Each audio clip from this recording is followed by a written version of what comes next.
A Connecticut Yankee in King Arthur's Court by Mark Twain. Chapter 43. The Battle of the Sand Belt. In Merlin's cave, Clarence and I and 52 fresh, bright, well-educated, clean-minded young British boys.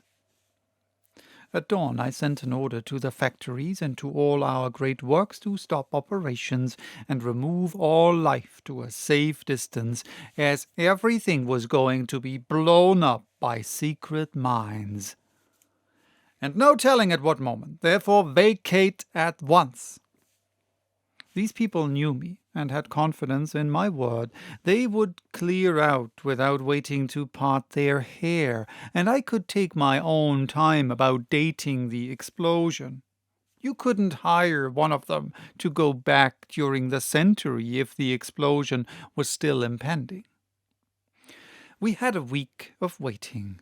It was not dull for me, because I was writing all the time. During the first 3 days I finished turning my old diary into this narrative form. It only required a chapter or so to bring it down to date. The rest of the week I took up in writing letters to my wife. It was always my habit to write to Sandy every day whenever we were separate, and now I kept up the habit for love of it. And of her, though I couldn't do anything with the letters, of course, after I had written them.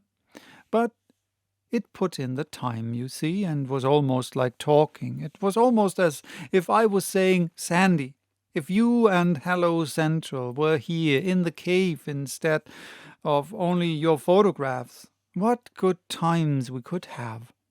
And then, I could imagine the baby goo-gooing something out in reply with its fists in its mouth and itself stretched across its mother's lap on its back, and she a-laughing and admiring and worshipping, and now and then tickling under the baby's chin to set it cackling, and then maybe throwing in a word of answer to me herself, and so on and so on. Well, don't you know? I could sit there in the cave with my pen and keep it up that way by the hour with them. Why, it was almost like having us all together again. I had spies out every night, of course, to get news. Every report made things look more and more impressive. The hosts were gathering down all the roads and paths of England. The knights were riding, and priests rode with them to hearten these original crusaders, this being the Church's war. All the nobilities, big and little, were on their way, and all the gentry. This was as was expected. We should thin out this sort of folk to such a degree that the people would have nothing to do but just step to the front with their republic, and what a donkey I was. Toward the end of the week I began to get this large and disenchanting fact through my head, that the mass of the nation had swung their caps and shouted for the republic for about 1 day. And there an end. The church, the nobles, and the gentry then turned one grand, all-disapproving frown upon them and shriveled them into sheep. From that moment the sheep had begun to gather to the fold, that is to say, the camps, and offer their valueless lives and their valuable wool to the righteous cause. Why, even the very men who had lately been slaves were in the righteous cause, and glorifying it, praying for it, sentimentally slabbering over it, just like all the other commoners. Imagine such human muck as this. Conceive of this folly. Yes, it was now death to the Republic everywhere. Not a dissenting voice. All England was marching against us. Truly this was more than I had bargained for. I watched my 52 boys narrowly, watched their faces, their walk, their unconscious attitudes, for all these are a language given us purposely, that it may betray us in times of emergency when we have secrets which we want to keep. I knew that thought would keep saying itself over and over again in their minds and hearts. All England is marching against us, and ever more strenuously imploring attention with each repetition, ever more sharply realizing itself to their imaginations, until even in their sleep they would find no rest from it, but hear the vague and flitting creatures of the dream say, all England is marching against you. I knew all this would happen. I knew that ultimately the pressure would become so great that it would compel utterance. Therefore, I must be ready with an answer at that time, an answer well chosen and tranquilizing. I was right. The time came. They had to speak. Poor lads, it was pitiful to see. They were so pale, so worn, so troubled. At first their spokesman could hardly find voice or words, but he presently got both. This is what he said, and he put it in the neat modern English taught him in my schools. We have tried to forget what we are, English boys. We have tried to put reason before sentiment, duty before love. Our minds approve, but our hearts reproach us, while apparently it was only the nobility, only the gentry, only the 25 or 30,000 knights left alive out of the late wars. We were of one mind, and undisturbed by any troubling doubt. Each and every one of these 52 lads who stand here before you said, they have chosen. It is their affair. But think, the matter is altered. All England is marching against us. Oh, sir, consider, reflect. These people are our people. They are bone of our bone, flesh of our flesh. We love them. Do not ask us to destroy our nation. Well, it shows the value of looking ahead and being ready for a thing when it happens. If I hadn't foreseen this thing and been fixed, that boy would have had me. I couldn't have said a word, but I was fixed. I said, my boys, your hearts are in the right place. You have thought the worthy thought. You have done the worthy thing. You are English boys. You will remain English boys, and you will keep that name unsmirched. Give yourselves no further concern. Let your minds be at peace. Consider this. While all England is marching against us, who is in the van? Who, by the commonest rule of war, will march in the front? Answer me. The mounted host of mailed knights. True. They are 30,000 strong.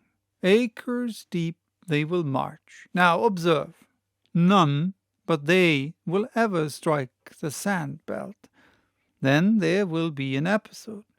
Immediately after, the civilian multitude in the rear will retire to meet business engagements elsewhere. None but nobles and gentry are knights, and none but these will remain to dance to our music after that episode. It is absolutely true that we shall have to fight nobody but these 30,000 knights. Now speak, and it shall be as you decide. Shall we avoid the battle, retire from the field? No! The shout was unanimous and hearty. Are you well afraid of these 30,000 knights? The joke brought out a good laugh. The boys' troubles vanished away, and they went gaily to their posts. They were a darling 52, as pretty as girls, too. I was ready for the enemy now. Let the approaching big day come along. It would find us on deck. The big day arrived on time. At dawn, the sentry on watch in the coral came into the cave and reported a moving black mass under the horizon and a faint sound which he thought to be military music. Breakfast was just ready. We sat down and ate it. This over, I made the boys a little speech and then sent out a detail to man the battery with Clarence in command of it. The sun rose presently and set its unobstructed splendors over the land, and we saw a prodigious host moving slowly towards us with the steady drift and aligned front of a wave of the sea. Nearer and nearer it came, and more sublimely imposing became its aspect. Yes, all England was there, apparently. Soon we could see the innumerable banners fluttering, and then the sun struck the sea of armour and set it all aflash. Yes, it was a fine sight. I hadn't ever seen anything to beat it. At least we could make out details. All the front ranks, no telling how many acres deep, were horsemen, plumed knights in armour. Suddenly we heard the blare of trumpets. The slow walk burst into a gallop, and then, well, it was wonderful to see. Down swept that vast horseshoe wave. It approached the sand belt. My breath stood still. Nearer. The strip of green turf beyond the yellow belt grew narrow. Narrower still, became a mere ribbon in front of the horses, then disappeared under their hoofs.